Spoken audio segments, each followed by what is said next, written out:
d'aquest enderrocament en 2011, té la seva importància en el seu valor, també de dinamitzar el que és l'activitat comercial i econòmica, però a més per als torrentins, el mercat, al costat de la torre,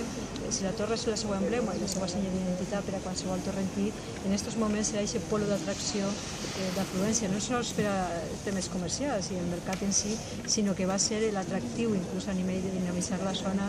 per la pròpia població arquitectònicament, però també a nivell de créixer aquesta població, i estem en un punt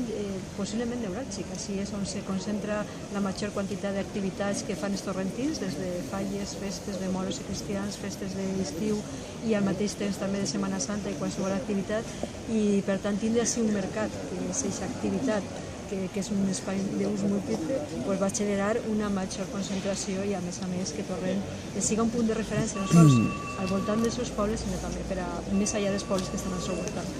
És aquesta aposta que tant la Conselleria com l'Ajuntament han volgut fer, i jo em traslladaria algo. Nosaltres tenim a les nostres espatlles la torre, si fa més de 10 segles era el punt d'inici del creixement de Torrent,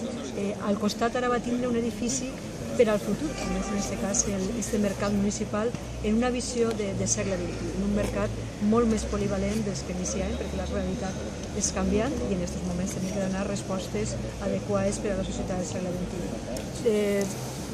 Vaig contestar-te per l'última. Vale. La previsió de la inauguració oficial estem pendents de l'agenda, de que puguem donar-nos un dia, sabem que va ser en fetges, no crec que tardem molt, i la valoració és molt positiva. Jo deia ahir que en aquests moments, quan tu no veu que dues administracions, una conselleria i la Generalitat i l'Ajuntament treballen de la mà per resoldre les necessitats educatives i socials d'una població, les coses funcionen.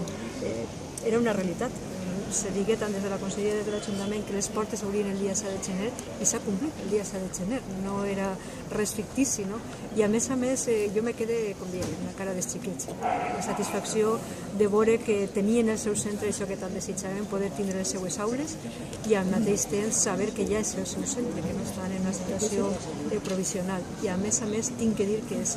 la qualitat que s'ha ficat en el mateix centre és realment molt alta i era el que mereixien els xiquets i els pares i els alumnes de Torrent. Molt bé.